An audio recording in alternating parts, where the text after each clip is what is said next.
KPU telah mengeluarkan pengumuman resmi yang hasilnya dalam versi KPU telah kita dengar bersama.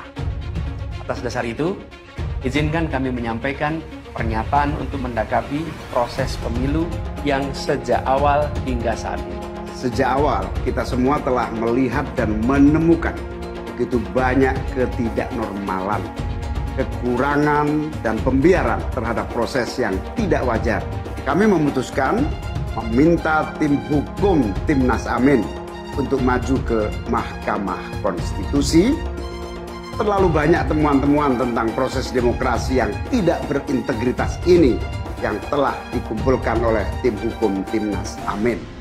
Dan kita semua akan terus menjaga etika demokrasi.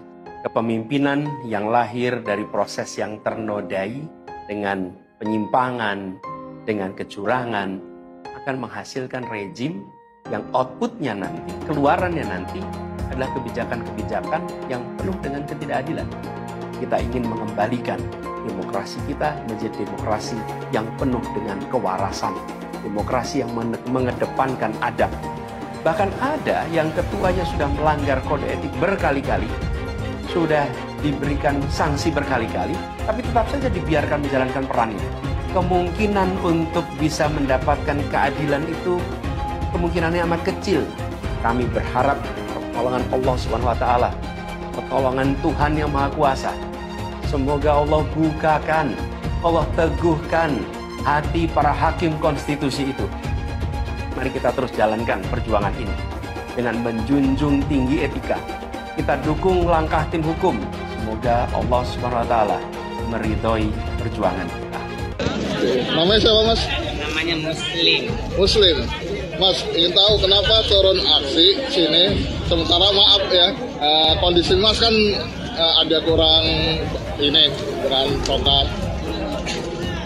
Karena kan saya mau presiden itu kalau mau menang jujur, jangan curang. Nggak takut, Mas? Kalau ada apa-apa nggak takut? Nggak takut, saya takut kepada Allah, nggak takut siapa. Saya nggak percaya rakyat Sumatera Utara nggak percaya Prabowo menang. Yang percaya Prabowo menang, mendingan pindah agama aja, udah itu aja. Oke, Mas, ada satu kata terakhir, Mas? Nggak ada. Lawan gitu. Yang percaya Prabowo menang, pindah agama. Agamaku Islam, dia nggak percaya. Oke. Terima kasih, Mas.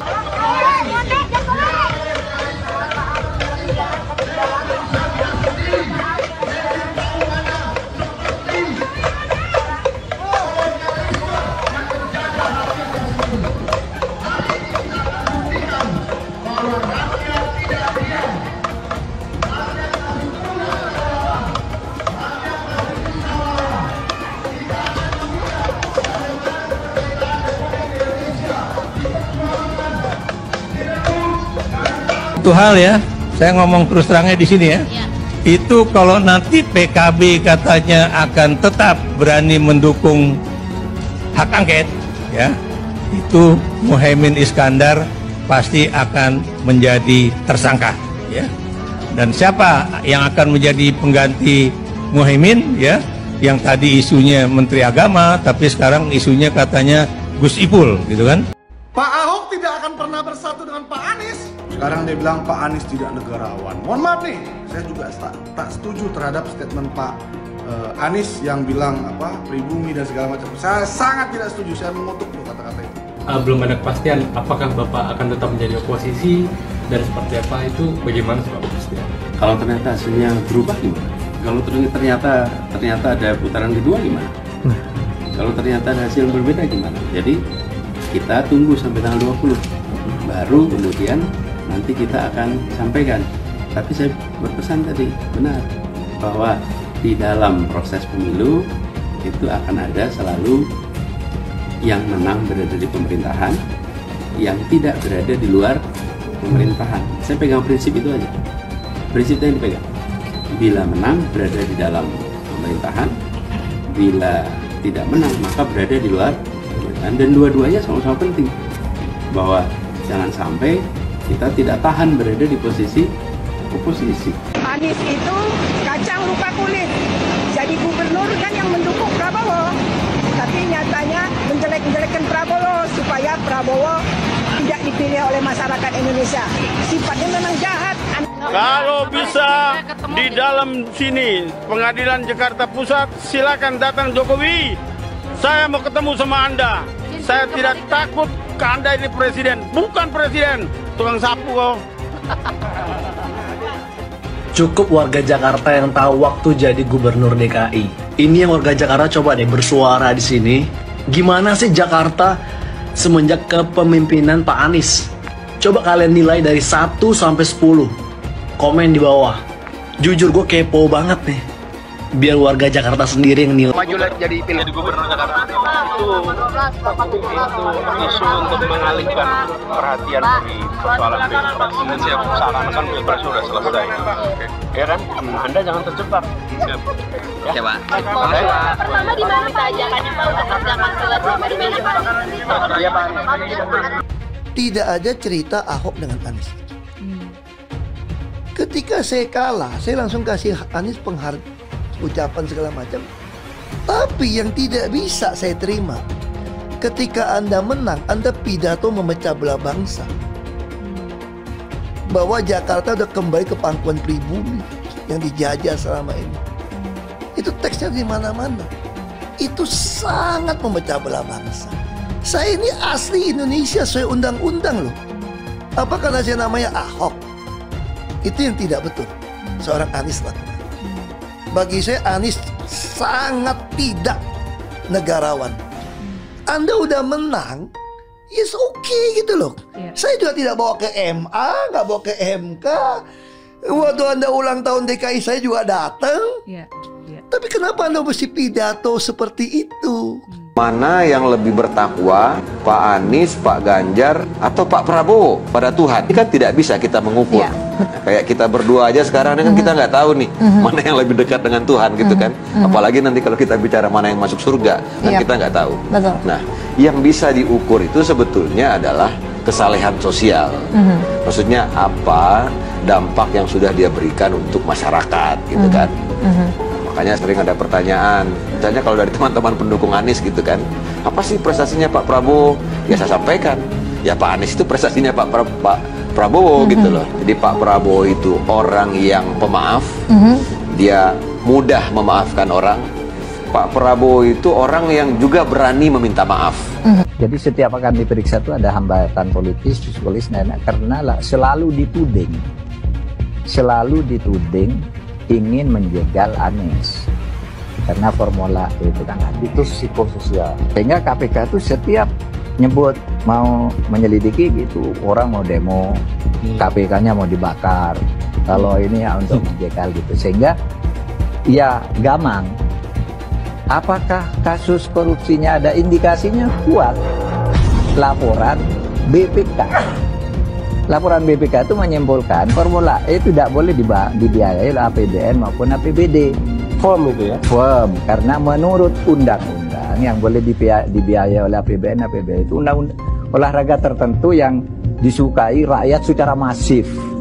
Nah, lalu disebut yang masif itu apa? Sepak bola, voli, bulu tangkis, sirkuit itu tidak ada.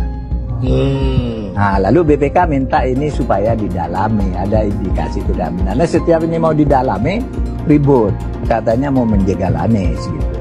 Sehingga sekarang ya kalau pertimbangan politisnya begitu, saya bilang silakan aja KPK. Tapi kalau Anda tanya ke saya, bukan bahkan saya ya, KPK itu bukan. Kalau Anda tanya ke saya, Anda pedulikan itu tegakkan. Ngomongin koalisi perubahan, koalisinya Abah Anies emang nggak pernah ada habisnya. Koalisi perubahan ini solid banget, tapi bukan solid dukung Abah Anies ya, tapi solid untuk merubah. Bulan Februari aja belum selesai, tapi Nasdem sama PKB bau-baunya mau ninggalin Abah Anies nih. Kemarin Pak Surya Paloh ketemu Pak Jokowi di istana, terus PKB santer banget kabarnya bakal gabung koalisi pemerintah. Ini mah karma is real guys. Pas debat kemarin, Abah Anies nuduh Pak Prabowo nggak kuat jadi oposisi. Ini partai koalisinya belum apa-apa udah mau nyebrang aja ke kubu yang menang. Untuk Abah Profesor Anies Rashid Baswedan, sebelum nasehatin Pak Prabowo, tolong nasehatin partai koalisi Abah Anies dulu ya. Udah, gitu aja lah. Aduh, mohon maaf. Hello, kubu 02. Saya sebutin aja deh, si Gibran dan Pak Wowo.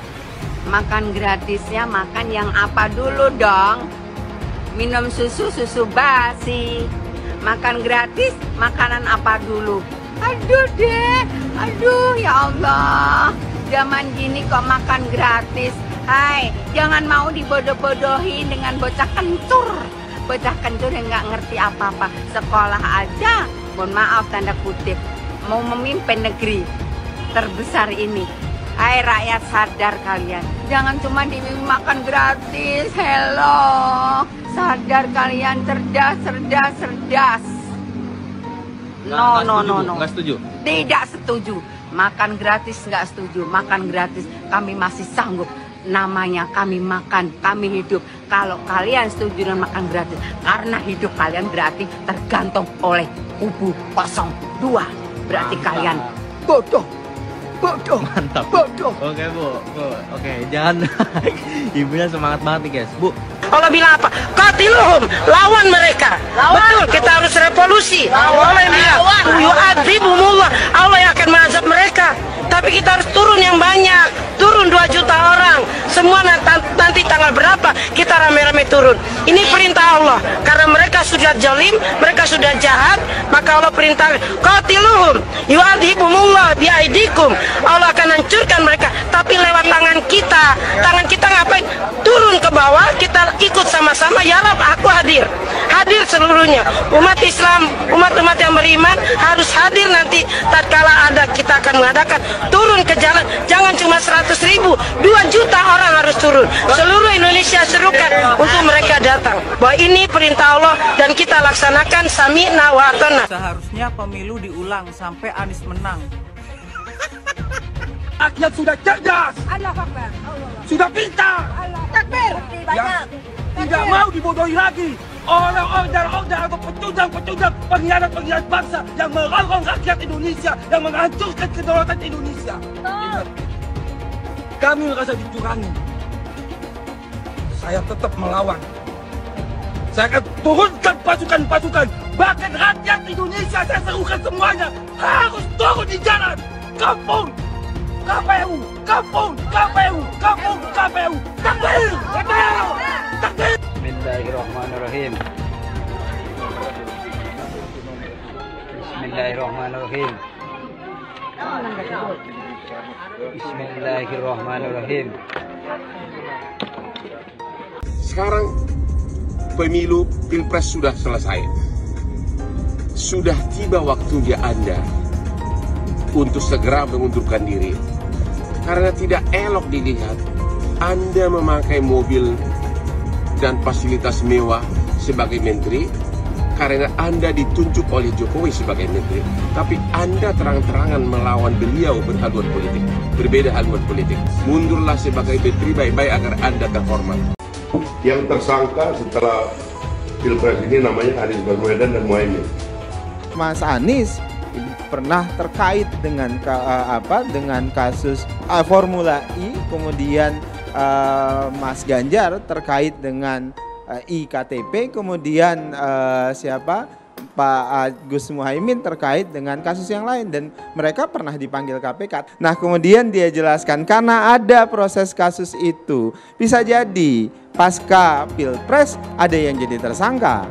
Itu pendapat seorang Fahri Hamzah. Kalau ada proses yang kemarin misalnya tertahan karena kan berdasarkan kebijakan penegak hukum terhadap para calon termasuk para caleg itu dihentikan. Ya, orang yang sudah diperiksa ya dihentikan ketika dapat status sebagai caleg atau capres atau cawapres. Anies Baswedan, ya Nis ya, denger nih. Sebaiknya kau itu jangan terlalu banyak ngomong, jangan terlalu banyak menyindir-nyindir orang, jangan terlalu selalu melihat kesalahan-kesalahan orang, seolah kau yang udah paling benar. Kau semakin kau banyak ngomong, omongan kau itu blunder. Kau sendiri gak ngerti apa yang kau omongin. Sekarang A, besok berubah B. Sebaiknya kau tunjukkan kinerja kau aja, prestasi kau aja apa. Walaupun kau udah jadi gubernur gagal di DKI 5 tahun, nah jangan kau bikin juga gagal Indonesia ini. Ya, manusia yang terlalu banyak ngomong seperti kau itu adalah ciri-ciri manusia munafik. Manusia munafik sangat dibenci oleh Allah Subhanahu wa taala. Apabila berjanji dia ingkar dan berkata dia dusta. Ya, orang yang banyak bicara biasanya tidak bisa bekerja. Paham itu ya Anies Baswedan? Tapi dalam kenyataannya Pak, ketika Bapak memimpin di Kementerian Pertahanan, banyak orang dalam pengadaan alutsista, PT Teknologi Militer Indonesia, Indonesia Defense Security, lalu orang dalam pengelolaan food estate, lalu ada kejadian-kejadian di mana kita semua menyaksikan ketika ada pelanggaran etika dan Bapak tetap jalan terus dengan cawapres yang melanggar etika. Artinya ada kompromi atas standar etika. Standar etika ini fakta. Dan kemudian dalam pidato Bapak mengolok-olok tentang pentingnya etika. Saya tidak tega untuk mengulanginya. Pertanyaannya, apa penjelasan Pak Prabowo soal itu semua? Saya menilai, maaf ya, karena Anda desak saya terus terang aja saya menilai Anda tidak pantas bicara soal etik. Itu saja. Saya merasa bahwa Anda itu posturing ya, Anda tuh menyesatkan. Itu aja ya. Saya boleh berpendapat kan? Saya menilai Anda tidak berhak bicara soal etik karena Anda memberi contoh yang tidak baik soal etik. Terima kasih. Fenomena ordal ini menyebalkan. Di seluruh Indonesia kita menghadapi fenomena ordal. Ada ordal di mana-mana yang membuat meritokratik nggak berjalan, yang membuat etika luntur. Dan ketika fenomena ordal itu bukan hanya di masyarakat, tapi di proses yang paling puncak terjadi ordal, maka rakyat kebanyakan, dan ini saya rasakan beberapa waktu yang lalu, beberapa orang guru berjumpa dengan saya, dan mereka mengatakan, Pak, di tempat kami pengangkatan guru-guru itu mendasarkan ordal. Kalau tidak ada ordal, nggak bisa jadi guru, nggak bisa diangkat. Lalu apa jawabannya? Atasan saya bilang, wong yang di Jakarta aja pakai ordal, kenapa kita di bawah tidak boleh pakai ordal? Kalau berbicara ordal, lupa waktu jadi gubernur. TGUPP, lupa dia. Ordalnya dia itu tim sukses dia itu semua di sana. Jadi Anies itu banyak yang dia omongin, padahal dia melakukan hal yang dia pertanyakan. Mas Anies. Mas Anies, masa sih angin kok sampai nggak punya KTP lo ya? Angin keluar, angin masuk, angin keluar, masuk angin dodo ya. Angin puting beliung, wes, angin-anginan, itu kok semua bisanya nggak punya KTP itu loh ya. Angin dari Jakarta ke Lampung ke Sumatera ke Jawa itu ya, kok bisanya liar begitu. Sama seperti air hujan ya, air hujan itu yang banjir itu bukan banjir ya, itu air parkir ya, air yang parkir Mas Anies. Mau punya pemimpin yang seperti itu ya, mau punya pemimpin yang seperti itu, dikiranya rakyat ini bodoh semua kali ya. Air hujan jatuh ke bumi, nggak boleh masuk gorong-gorong. Yang banjir itu bukan banjir, itu parkir. Mas Anies. Mas Anies pernah jadi gubernur 5 tahun di DKI. DKI menerima indeks polusi tertinggi di dunia. Bagaimana dengan anggaran 80T, Pak Anies sebagai gubernur tidak dapat berbuat sesuatu yang berarti untuk mengurangi polusi. Terima kasih. Polusi udara tak punya KTP. Angin tak ada KTP-nya. Angin itu bergerak dari sana sini. Ketika polutan yang muncul dari pembangkit listrik tenaga uap mengalir ke Jakarta, maka Jakarta punya indikator, karena itu Jakarta mengatakan ada polusi udara. Ya susah kalau kita menyalahkan angin dari mana saja ya. Kalau kita dengan gampang menyalahkan angin, hujan dan sebagainya, ya mungkin tidak perlu ada pemerintahan kalau begitu ya. Mas Anies.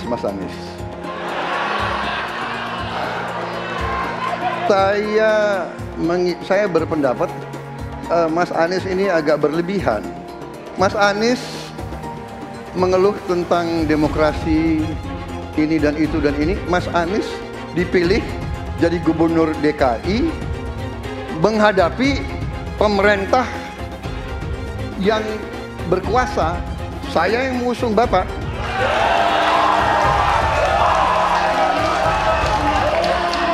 Kalau demokrasi kita tidak berjalan, tidak mungkin Anda jadi gubernur.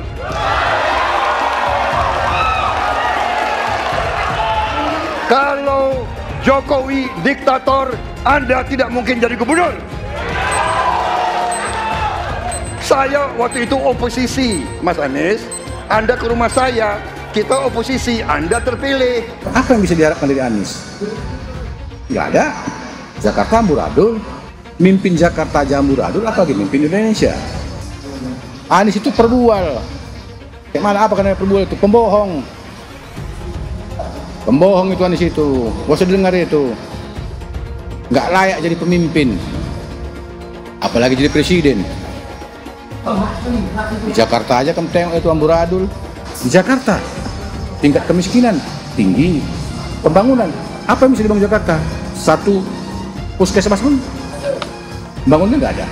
Masjid aja nggak ada dibangun. Mau ibadah. Di mana-mana kelebihan bayar. Apa yang bisa dibangun Anies? Satu aja nggak ada.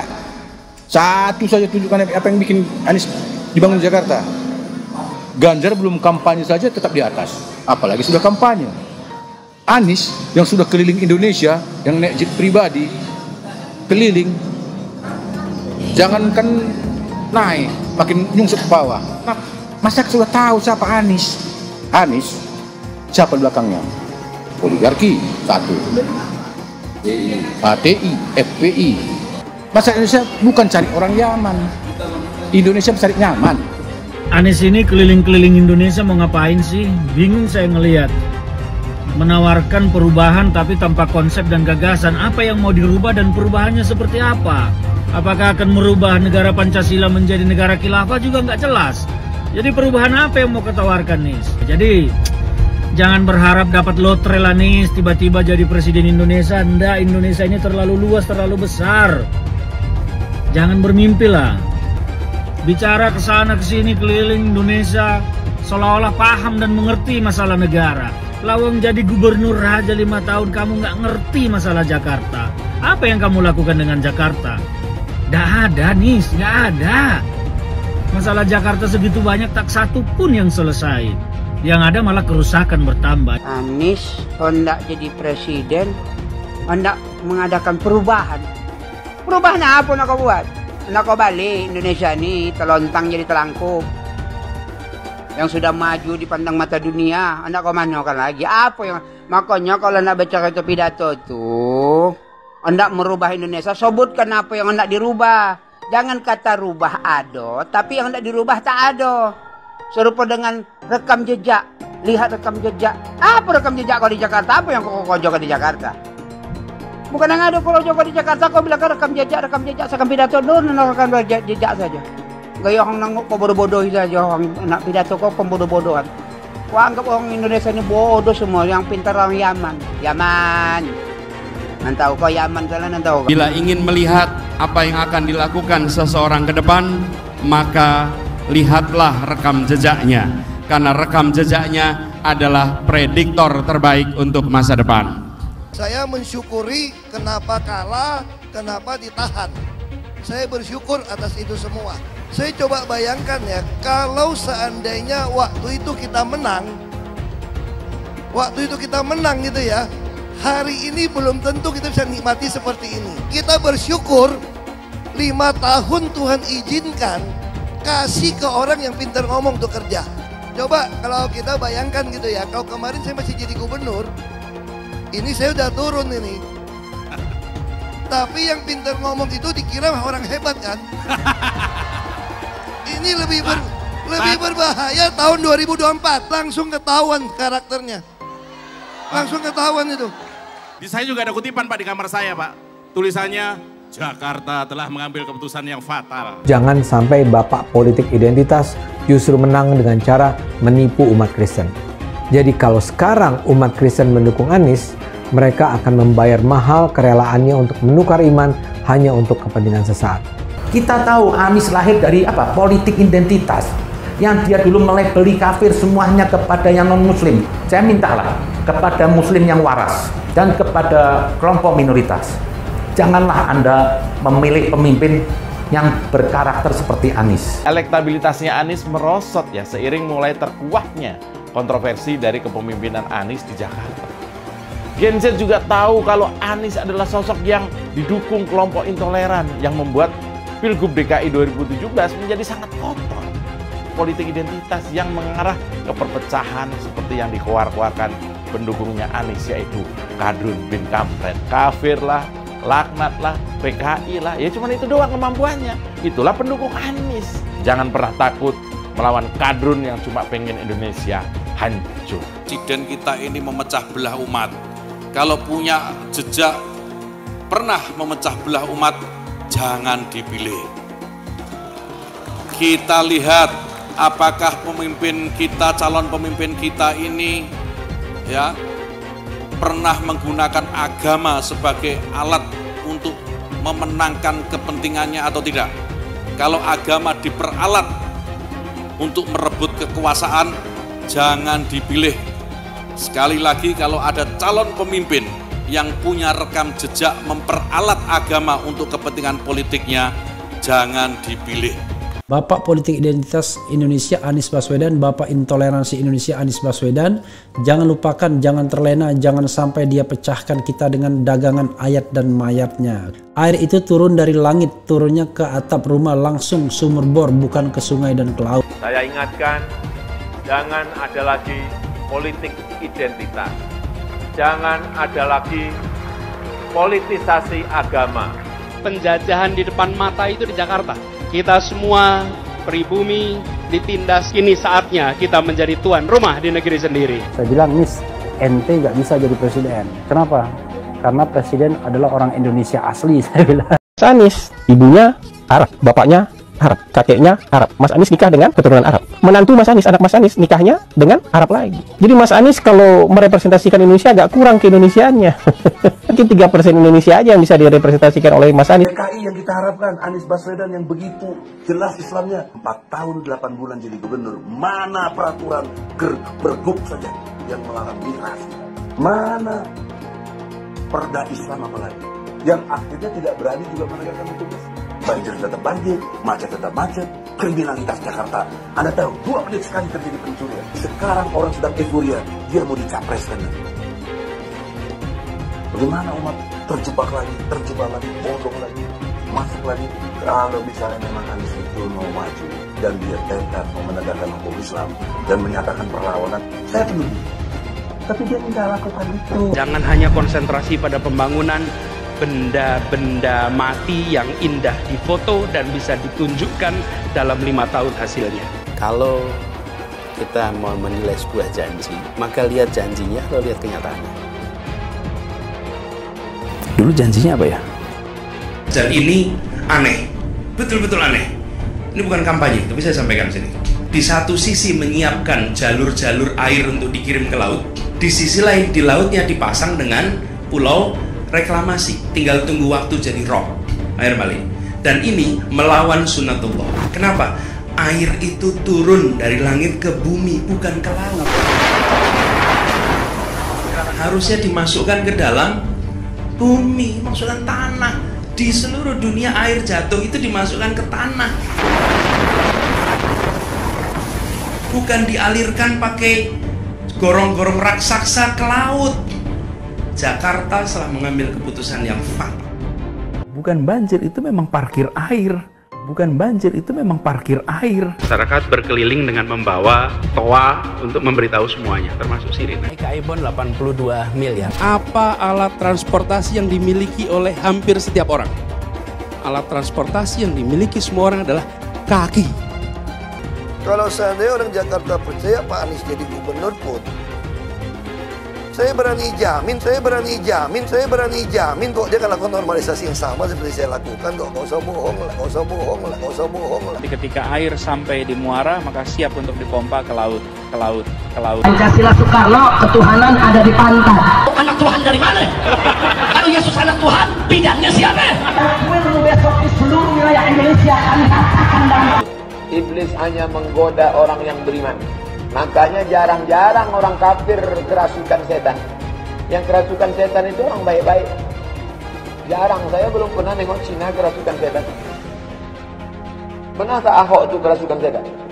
Enggak, setannya juga. Karena sesama setan dilarang saling menggoda. Karena di salib itu ada jin kafir. Karena di salib itu ada jin kafir. Karena di salib itu ada jin kafir. Haleluya. Kepalanya ke kiri apa ke kanan? Kepalanya ke kiri apa ke kanan? Tetap percaya salib itu lambang mulia, bukan jin. Kok ketawa? Aku nggak nyindir siapa-siapa loh. Saya nggak pernah mundur untuk kebenaran, keadilan, kejujuran. Dan peri kemanusiaan, gue nggak pernah mundur. Dan gue nggak pernah takut juga sama lu. Siapapun yang rasis, gue akan hadapin. Gue bilang. Karena rasis itu tidak berperi kemanusiaan. Sama saya ditanya dulu kan, kamu nyesel nggak statement kamu di Pulau Seribu sehingga masih masuk penjara? Tidak pernah nyesel. Karena saya mengatakan kebenaran. Hai semua, dengan saya Jonas Leong. Terima kasih banyak buat kalian penonton setia yang selalu menonton di channel ini. Saya secara personal sangat menghargai waktu kalian. Dan saya sudah menganggap kalian sebagai family karena kalian selalu support di channel ini. Bagi kalian yang selalu menuliskan opini kalian di kolom komen, saya baca komen kalian satu persatu. Saya baca komen kalian untuk mengetahui opini kalian, tanggapan kalian, dan masukan kalian sangat berguna untuk video selanjutnya. Terima kasih banyak buat kalian yang selalu menekan tombol like di awal video. Video seperti ini membutuhkan waktu dan juga research. Dan ini semua gratis untuk kalian. Jadi pastikan kalian menekan tombol like-nya, supaya saya mengetahui kalian menyukai konten yang saya bagikan. Tampaknya Presiden Jokowi memang bukan pemimpin yang siap mendengarkan suara kritis dari kampus-kampus, suara kritis dari para intelektual, dan suara kritis dari para mahasiswa. Malah sebaliknya, seperti yang sudah kita tahu dan sudah banyak diberitakan sebelumnya, pemerintahan Presiden Jokowi melalui aparat kepolisian, mereka malah mendorong munculnya pernyataan tandingan dari kampus-kampus lain. Dalam pernyataan tandingan tersebut, oknum-oknum akademisi tampil dan memuji-muji hasil pembangunan yang sudah dilakukan oleh pemerintah. Dunia kampus masih terus menggelar aksi-aksi buat mengingatkan Presiden dan juga kita semua. Di minggu ini saja, 2 aksi besar dilakukan oleh 2 kampus terpenting di negara kita. Nggak ada kecocokan di antara kedua pihak ini. Makanya seruan moral berulang yang disampaikan kalangan akademisi dan dunia kampus, seruan moral berulang yang menyoroti perilaku etika politik Presiden Jokowi, terutama terkait cawe-cawenya yang keterlaluan dalam pemilihan presiden tahun 2024 ini, semua itu sampai sekarang sama sekali nggak digubris oleh kepala negara kita. Hadir sebagai pembicara yaitu para akademisi yang selama ini dikenal kritis, seperti ekonom Faisal Basri, ahli politik Saiful Mujani, ahli filsafat Frans Magnus Suseno, dan puluhan intelektual lainnya. Sementara itu di hari Selasa di Yogyakarta, di kampus Universitas Gadjah Mada, dilakukan aksi moral kampus menggugat tegakkan etika dan konstitusi, perkuat demokrasi. Guru besar, dosen, alumni, mahasiswa, hingga para seniman hadir dalam acara ini. Sikap kritis adalah bagian dari kebebasan akademis yang harus kita hormati, yang harus Pak Jokowi hormati. Dan makanya kampus-kampus pun terus bersuara kritis kepada Presiden secara pribadi. Di UGM, pada hari Selasa lalu, pesan dan kritik kepada Presiden Jokowi itu dinyatakan dengan terang dan lugas. Dengan sangat terang dan sangat lugas. Profesor Wahyudi Kumorotomo, seorang ahli etika administrasi negara, didaulat membacakan poin-poin seruan dari gerakan moral kampus menggugat. Dalam pernyataan tersebut, dia menekankan diantaranya seperti ini. 1. Universitas sebagai benteng etika. Sebagai benteng etika. Yang kedua, para pemegang kekuasaan eksekutif, legislatif, dan yudikatif hendaknya memegang teguh prinsip-prinsip demokrasi secara substansial dan menjunjung tinggi amanah konstitusi dalam menjalankan kekuasaan demi mewujudkan cita-cita proklamasi dan janji reformasi. Yang ketiga, yang terpenting, segenap elemen masyarakat sipil terus kritis terhadap jalannya pemerintahan dan tidak henti memperjuangkan kepentingan rakyat banyak. Ormas sosial keagamaan, pers, NGO, CSO tidak terkooptasi apalagi menjadi kepanjangan tangan pemerintah. Dan terakhir, para pemegang kekuasaan eksekutif, legislatif, dan yudikatif juga harus secara serius mewujudkan keadilan ekonomi dan sosial bagi semua warga dan tidak membiarkan negara dibajak oleh para oligarki dan para politisi oportunis yang terus mengeruk keuntungan melalui kebijakan-kebijakan yang merugikan rakyat pada umumnya. Politik dinasti tidak boleh diberikan ruang dalam sistem demokrasi. Selain itu, para pemegang kekuasaan eksekutif, legislatif, dan yudikatif juga harus menegakkan supremasi hukum dan memberantas segala macam bentuk korupsi, kolusi, dan nepotisme tanpa mentolerir pelanggaran hukum, etika, dan moral dalam penyelenggaraan kehidupan berbangsa dan bernegara. Itulah pesan-pesan dari kampus. Pesan-pesan yang sudah dipikirkan secara matang oleh para intelektual terbaik bangsa agar ini jadi pegangan buat pergerakan kita bersama. Soal apakah Pak Jokowi mau mendengarkan, apakah dia mau melaksanakan seruan ini, rasa-rasanya sih, ya begitulah. Kemungkinan satu-satunya yang menggunakan politik identitas adalah hanya Anies Baswedan. Pertanyaan itu lantas saja menimbulkan amarah di kubu Anies, salah satunya dari kelompok khilafah. Orang kepercayaan Anies menyatakan politik identitas adalah framing yang selalu dibangun untuk menyudutkan, padahal selama kepemimpinan Anies Baswedan sebagai gubernur tidak sekalipun Anies membeda-bedakan warga berdasarkan agama dan ras. Buat saya, apakah benar menyebut politik identitas itu adalah sekedar framing untuk menyudutkan Anies? Saya akan membantah pernyataan itu. Kubu Anies terus berusaha mengaburkan makna politik identitas. Mereka berulang kali bilang bahwa identitas adalah hal yang alamiah dalam kehidupan manusia. Jadi apa salahnya dengan menonjolkan identitas keislaman seorang calon presiden? Tapi saya yakin Anies tahu yang dimaksud dengan politik identitas adalah politik yang menggunakan agama sebagai alasan mengapa seorang kandidat harus dipilih atau mengapa seorang kandidat jangan dipilih. Politik identitas ini sangat berbahaya. Politik identitas membuat masyarakat menjadi tidak rasional dalam berpolitik. Yang menjadi faktor utama dalam politik identitas adalah agama.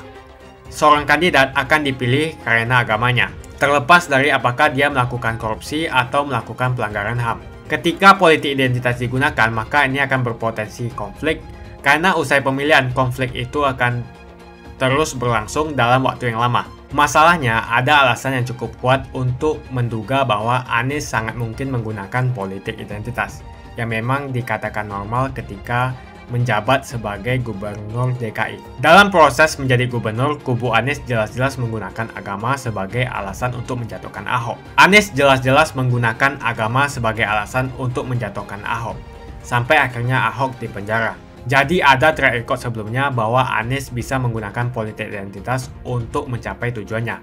Anies sangat mungkin menggunakan politik identitas karena ini memang keunggulan komparatif dari Anies. Dia mungkin saja seorang doktor dari Amerika Serikat, tapi rekam jejak kepemimpinannya sangat tidak bagus. Dia gagal sebagai rektor Paramadina, gagal sebagai menteri, dan gagal sebagai gubernur. Jadi agama digunakan untuk membangun dukungan terhadap Anies. Itu saja opini saya. Pastikan Anda menekan like di video ini dan bagikan video ini ke teman dan family Anda supaya mereka mengetahui informasi ini. Jangan lupa tekan tombol subscribe dan bunyikan tombol loncengnya supaya kamu tidak ketinggalan info dari channel Jonas Leong. Dan saya akan jumpa kalian di video selanjutnya.